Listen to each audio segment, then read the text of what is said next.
हरे कृष्णा। जय श्री हरि। ओम नमः शिवाय। प्रिय भक्तजनों, आज बृहस्पतिवार के दिन आप बृहस्पति देव की बड़ी ही दुर्लभ कथा सुनेंगे। इस कथा को सुनने से भक्तों की सभी मनोकामनाएं भगवान बृहस्पति देव की कृपा से पूर्ण हो जाती हैं। तो आइए बड़ी ही श्रद्धा और प्रसन्न चित्त मन से इस कथा को सुनते हैं। भारतवर्ष में एक प्रतापी और दानी राजा राज्य करता था। वह नित्य गरीबों और ब्राह्मणों की सहायता करता था। यह बात उसकी रानी को अच्छी नहीं लगती थी। वह न ही गरीबों को दान देती, न ही भगवान का पूजन करती थी और राजा को भी दान देने से मना किया करती थी।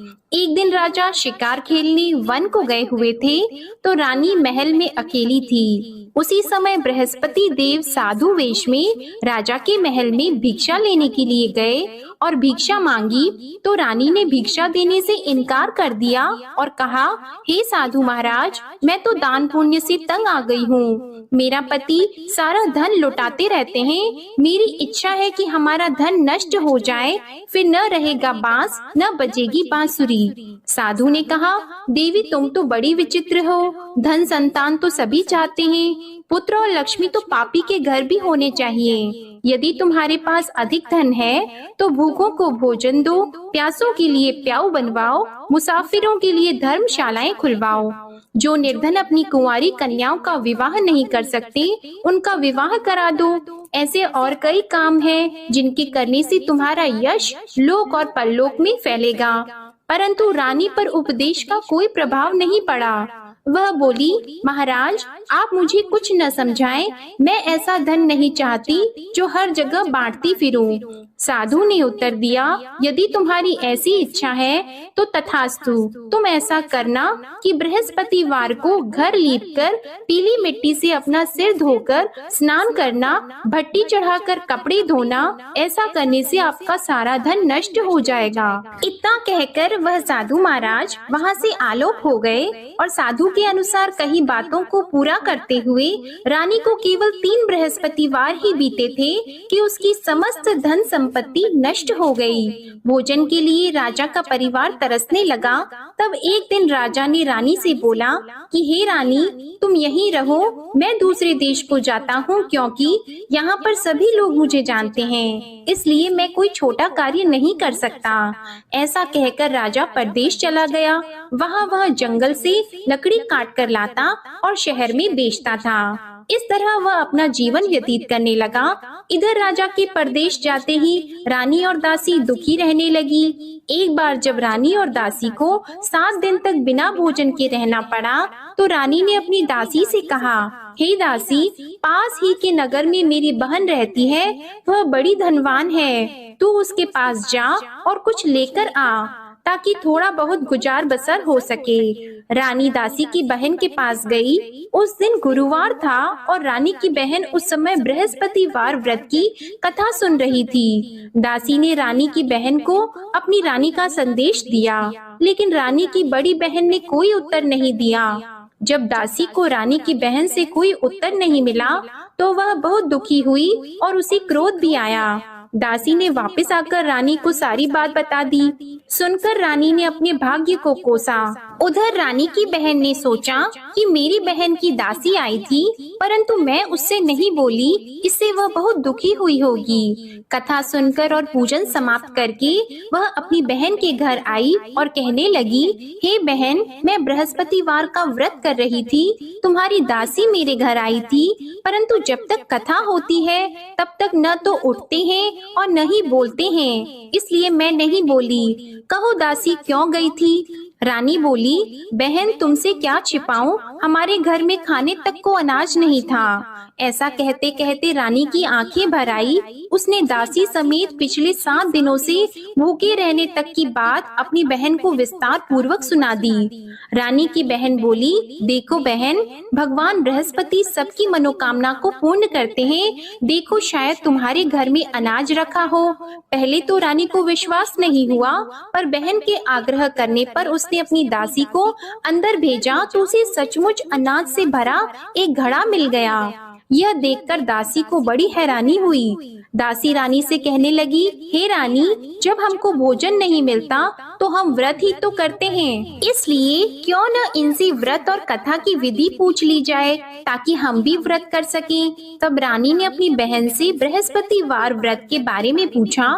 उसकी बहन ने बताया, बृहस्पतिवार के व्रत में चने की दाल और मुनक्का से विष्णु भगवान का केले की जड़ में पूजन करें तथा दीपक जलाएं, व्रत कथा सुने और पीला भोजन ही करें। इससे बृहस्पति देव प्रसन्न होते हैं। और व्रत और पूजन विधि बताकर रानी की बहन अपने घर को लौट गई। 7 दिन के बाद जब गुरुवार आया तो रानी और दासी ने व्रत रखा। घुड़साल में जाकर चना और गुड़ लेकर आई, फिर उससे केले की जड़ तथा विष्णु भगवान का पूजन किया।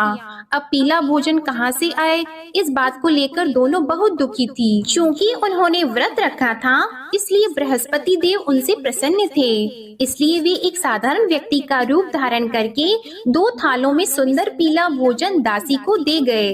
भोजन पाकर दासी बहुत प्रसन्न हुई और फिर रानी के साथ मिलकर भोजन ग्रहण किया। उसके बाद वे सभी गुरुवार को व्रत और पूजन करने लगी। बृहस्पति भगवान की कृपा से उनके पास फिर से धन संपत्ति आ गई, परंतु रानी फिर से पहले की तरह आलस्य करने लगी।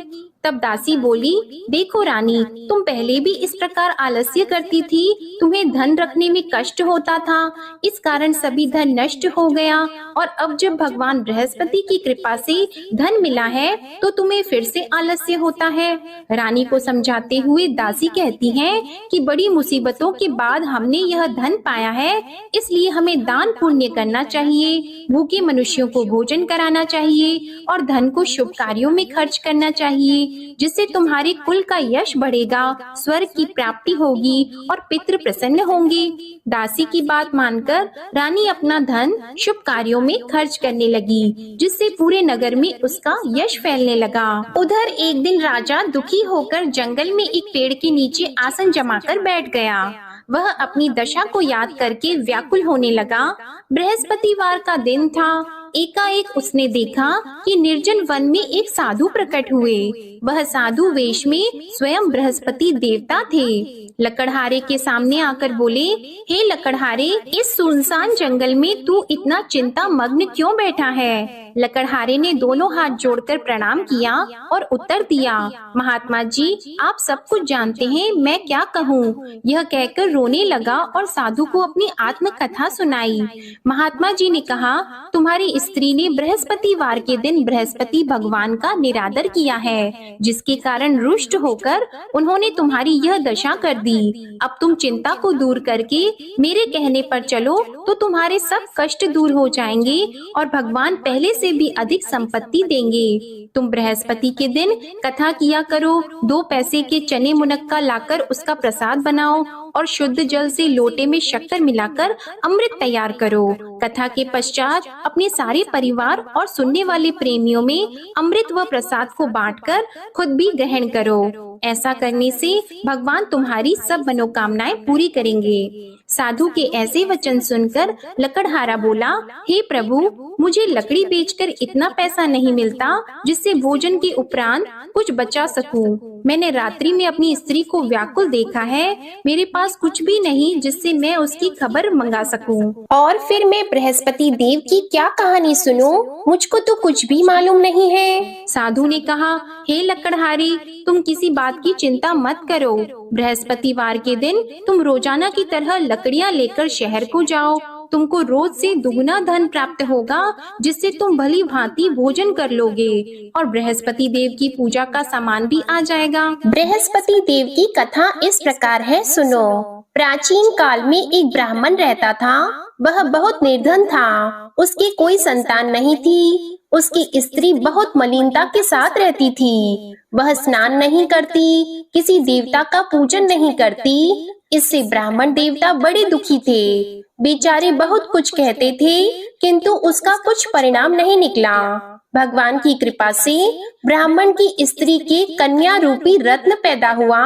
कन्या बड़ी होने पर प्रातः स्नान करके विष्णु भगवान का जाप और बृहस्पतिवार का व्रत करने लगी। अपने पूजन पाठ को समाप्त करके विद्यालय जाती तो अपनी मुट्ठी में जौ भर के ले जाती और पाठशाला के मार्ग में डालती जाती। तब ये जौ स्वर्ण के हो जाते तो लौटते समय उनको बीन कर घर ले आती। एक दिन वह बालिका सूप में उस सोने की जौ को फटक कर साफ कर रही थी कि उसके पिता ने देख लिया और कहा, हे बेटी, सोने की जौ के लिए सोने का सूप होना चाहिए। दूसरे दिन बृहस्पतिवार था। इस कन्या ने व्रत रखा और बृहस्पति देव से प्रार्थना करके कहा, मैंने आपकी पूजा सच्चे मन से की है तो मेरे लिए सोने का सूप दे दो।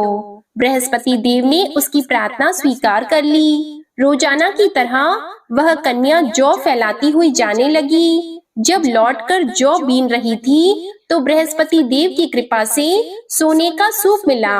उसे वह घर ले आई और उसमें जौ साफ करने लगी, परंतु उसकी माँ का वही ढंग रहा। एक दिन की बात है कि वह कन्या सोने के सूप में जौ साफ कर रही थी। उस समय उस शहर का राजपुत्र वहां से होकर निकला। इस कन्या के रूप और कार्य को देखकर मोहित हो गया और अपने घर आकर भोजन और जल त्याग कर उदास होकर लेट गया। राजा को इस बात का पता लगा तो अपने प्रधानमंत्री के साथ उसके पास गए और बोले, हे बेटा, तुम्हें किस बात का कष्ट है? किसी ने तुम्हारा अपमान किया है अथवा और कोई कारण हो सो कहो, मैं वही कार्य करूँगा जिससे तुम्हें प्रसन्नता हो। अपने पिता की राजकुमार ने बातें सुनी तो वह बोला, मुझे आपकी कृपा से किसी बात का दुख नहीं है। किसी ने मेरा अपमान नहीं किया है, परंतु मैं उस लड़की से विवाह करना चाहता हूँ जो सोने के सूप में जौ साफ कर रही थी। यह सुनकर राजा आश्चर्य में पड़ गया और बोला, हे बेटा, इस तरह की कन्या का पता तुम ही लगाओ, मैं उसके साथ तेरा विवाह अवश्य ही करवा दूंगा। राजकुमार ने उस लड़की के घर का पता बताया। तब मंत्री उस लड़की के घर गए और ब्राह्मण देवता को सभी हाल बताया। ब्राह्मण देवता राजकुमार के साथ अपनी कन्या का विवाह करने के लिए तैयार हो गए तथा विधि विधान के अनुसार ब्राह्मण की कन्या का विवाह राजकुमार के साथ हो गया। कन्या के घर से जाते ही पहले की भांति उस ब्राह्मण देवता के घर में गरीबी का निवास हो गया। अब भोजन के लिए भी अन्न बड़ी मुश्किल से मिलता था। एक दिन दुखी होकर ब्राह्मण देवता अपनी पुत्री के पास गए। बेटी ने पिता की दुखी अवस्था को देखा और अपनी माँ का हाल पूछा। तब ब्राह्मण ने भी सभी हाल कहा। कन्या ने बहुत सा धन देकर अपने पिता को विदा कर दिया। इस तरह ब्राह्मण का कुछ समय सुखपूर्वक व्यतीत हुआ। कुछ दिन के बाद फिर वही हाल हो गया। ब्राह्मण फिर अपनी कन्या के यहाँ गया और सारा हाल कहा तो लड़की बोली, हे पिताजी, आप माताजी को यहाँ ले आओ, मैं उन्हें विधि बता दूंगी जिससे उनकी गरीबी दूर हो जाए। वह ब्राह्मण देवता अपनी स्त्री को साथ लेकर पहुँचे तो अपनी माँ को समझाने लगी कि हे माँ, तुम प्रातः काल प्रथम स्नान आदि करके विष्णु भगवान का पूजन करो तो सब दरिद्रता दूर हो जाएगी। परंतु उसकी माँ ने एक भी बात नहीं मानी और प्रातः काल उठकर अपनी पुत्री के बच्चों की जूठन को खा लिया। इससे उसकी पुत्री को भी बहुत गुस्सा आया। उसने एक रात को एक कोठरी से सारा सामान निकाल दिया और अपनी माँ को उसमें बंद कर दिया। प्रातः उसमें से उसे निकाला तो स्नान आदि करा के पूजा पाठ करवाया तो उसकी माँ की बुद्धि ठीक हो गई। इसके बाद वह नियम से पूजा पाठ करती और प्रत्येक बृहस्पतिवार को व्रत रखने लगी। इस व्रत के प्रभाव से उसकी माता और पिता बहुत ही धनवान और पुत्रवान हो गए और बृहस्पति देवता के प्रभाव से इस लोक के सुख को भोगकर अंत में स्वर्ग को प्राप्त हुए। इस तरह कहानी कहकर साधु देवता वहाँ से अंतर्ध्यान हो गए। धीरे धीरे समय व्यतीत होने पर फिर वही बृहस्पतिवार का दिन आया। लकड़हारा जंगल से लकड़ी काटकर किसी शहर में बेचने गया। उसे उस दिन और दिन से अधिक पैसा मिला। राजा ने चना गुड़ आदि लाकर गुरुवार का व्रत किया। उस दिन से उसके सभी क्लेश दूर हो गए। परंतु जब दोबारा गुरुवार का दिन आया तो बृहस्पतिवार का व्रत करना भूल गया। इस कारण बृहस्पति भगवान नाराज हो गए। उस दिन उस नगर के राजा ने विशाल यज्ञ का आयोजन किया था तथा शहर में ये घोषणा करा दी कि कोई भी मनुष्य अपने घर में भोजन न बनवाए, न आग जलाए। समस्त जनता मेरे यहाँ भोजन करने आए। इस आज्ञा को जो न मानेगा उसे फांसी की सजा दी जाएगी। इस तरह की घोषणा संपूर्ण नगर में करवा दी गई। राजा की आज्ञा के अनुसार शहर के सभी लोग भोजन करने गए, लेकिन लकड़हारा कुछ देर से पहुंचा, इसलिए राजा उसको अपने साथ घर लेके गए और ले जाकर भोजन करा रहे थे तो रानी की दृष्टि उस खूंटी पर पड़ी जिस पर उसका हार लटका हुआ था। वह वहाँ पर दिखाई नहीं दिया।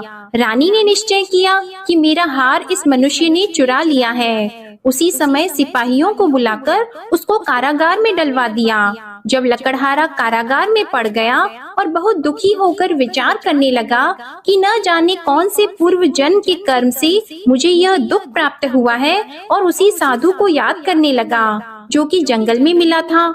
उसी समय तत्काल बृहस्पति देव साधु के रूप में प्रकट हुए और उसकी दशा को देखकर कहने लगे, अरे मूर्ख, तूने बृहस्पति देव की कथा नहीं करी, इस कारण तुझे दुख प्राप्त हुआ है। अब चिंता मत कर, बृहस्पतिवार के दिन कारागार के दरवाजे पर 4 पैसे पड़े मिलेंगे, उनसे तू बृहस्पति देव की पूजा करना, तेरे सभी कष्ट दूर हो जाएंगे। बृहस्पतिवार के दिन उसे 4 पैसे मिले। लकड़हारे ने कथा कही। उसी रात्रि को बृहस्पति देव ने उस नगर के राजा को स्वप्न में कहा, हे राजा, तुमने जिस आदमी को कारागार में बंद कर दिया है वह निर्दोष है, वह राजा है, उसे छोड़ देना। रानी का हार उसी खूंटी पर लटका है, अगर तू ऐसा नहीं करेगा तो मैं तेरे राज्य को नष्ट कर दूंगा। इस तरह रात्रि के स्वप्न को देखकर राजा प्रातः काल उठा और खूंटी पर हार देखकर लकड़हारे को बुलाकर क्षमा मांगी और लकड़हारे को योग्य सुंदर वस्त्र आभूषण देकर विदा कर दिया। बृहस्पति देव की आज्ञा के अनुसार लकड़हारा अपने नगर को चल दिया। राजा जब अपने नगर के निकट पहुंचा तो उसे बड़ा आश्चर्य हुआ।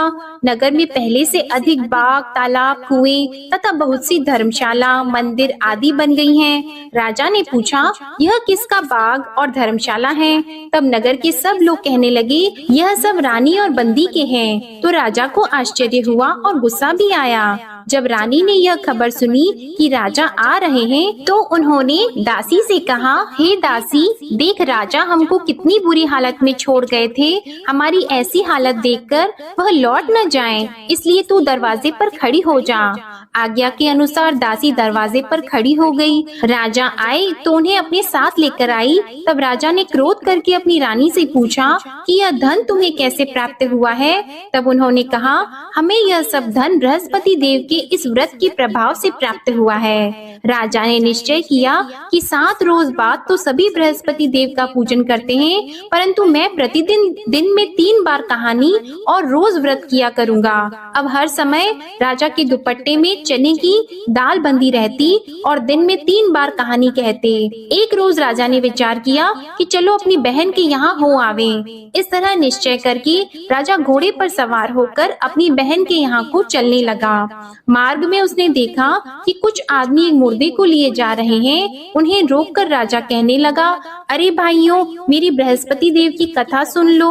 वे बोले, लो हमारा तो आदमी मर गया है, इसको अपनी कथा की पड़ी है। परंतु कुछ आदमी बोले, अच्छा कहो, हम तुम्हारी कथा भी सुनेंगे।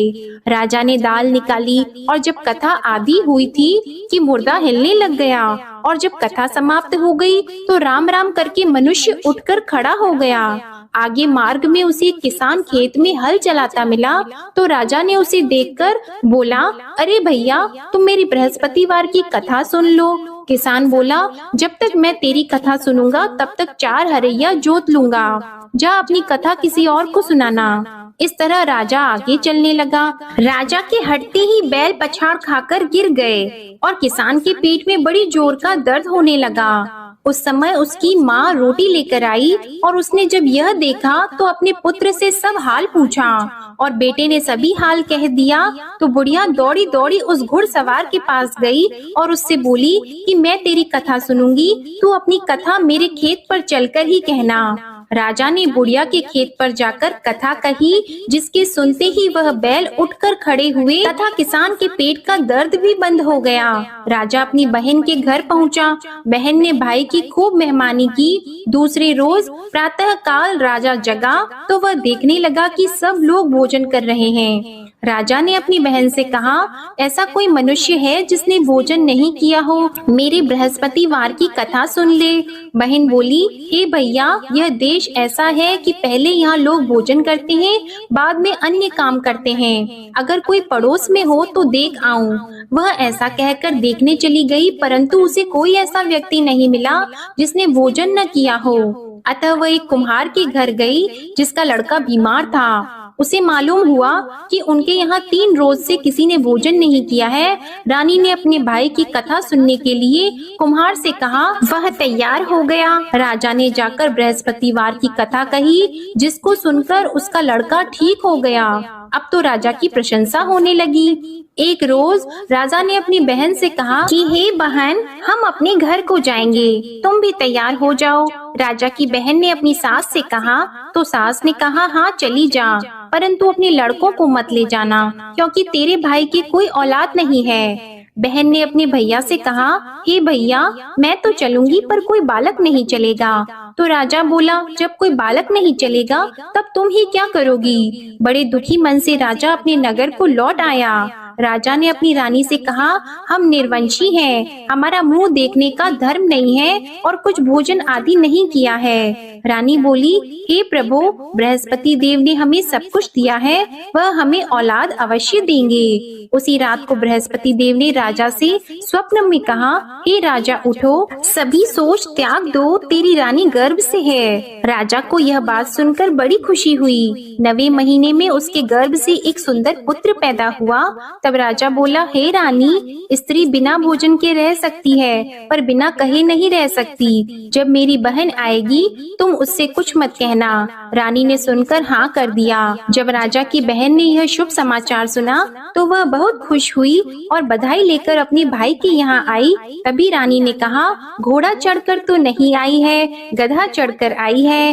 राजा की बहन बोली, भाभी, मैं इस प्रकार न कहती तो तुम्हें औलाद कैसे मिलती? बृहस्पति देव ऐसे ही हैं, जैसी जिसके मन में कामनाएं हैं सभी को पूर्ण करते हैं। जो सद्भावना पूर्वक बृहस्पतिवार का व्रत करता है एवं कथा पढ़ता है अथवा सुनता है, दूसरों को सुनाता है, बृहस्पति देव उनकी सभी मनोकामनाएं पूर्ण करते हैं। बृहस्पति देव उनकी सदैव रक्षा करते हैं। जो संसार में सद्भावना और सच्चे हृदय से बृहस्पति देव का पूजन करते हैं, उनकी सभी मनोकामनाएं उसी प्रकार पूर्ण होती हैं जैसे राजा और रानी ने बृहस्पति देव की कथा का गुणगान किया। उनकी सभी इच्छाएं बृहस्पति देव ने पूर्ण की। मनुष्य को हृदय से उनका मनन करते हुए जयकारा करना चाहिए। तो प्रेम से बोलिए, बृहस्पति देव की जय, विष्णु भगवान की जय, समस्त देवी देवताओं की जय। अब आप भगवान बृहस्पति देव की आरती श्रवण कीजिए। ओम जय बृहस्पति देवा, ओम जय बृहस्पति देवा, छिन छिन भोग लगाओ, कदली फल मेवा। ओम जय बृहस्पति देवा, तुम पूर्ण परमात्मा, तुम अंतर्यामी, जगत पिता जगदीश्वर, तुम सबके स्वामी। ओम जय बृहस्पति देवा, चरणामृत निज निर्मल, सब पातक हरता, सकल मनोरथ दायक, कृपा करो भरता। ओम जय बृहस्पति देवा, तन मन धन अर्पण कर, जो जन शरण पड़े, प्रभु प्रकट तब होकर, आकर द्वार खड़े। ओम जय बृहस्पति देवा, दीन दयाल दयानिधि, भक्तन हितकारी, पाप दोष सब हरता, भव बंधन हारी। ओम जय बृहस्पति देवा, सकल मनोरथ दायक सब संशय तारो, विषय विकार मिटाओ संतन सुखकारी। ओम जय बृहस्पति देवा, जो कोई आरती तेरी प्रेम सहित गावे, ज्येष्ठानंद बंद सो निश्चय ही पावे। ओम जय बृहस्पति देवा, ओम जय बृहस्पति देवा। प्रेम से बोलिए भगवान बृहस्पति देव की जय। बोलिए भगवान श्री लक्ष्मी नारायण जी की जय। आपको आज की कथा पसंद आए, आरती पसंद आए तो वीडियो को लाइक कीजिएगा, शेयर कीजिएगा, कमेंट में भगवान बृहस्पति देव जी की जय लिखिएगा और चैनल को भी सब्सक्राइब करिएगा। इसी के साथ आप हमारे चैनल पर वैशाख मास महात्म्य की कथाएं हर दिन नियम से सुनिएगा और वैशाख मास की अन्य कहानियां भी जरूर सुनिएगा। प्रेम से बोलिए भगवान श्री बृहस्पति देव की जय।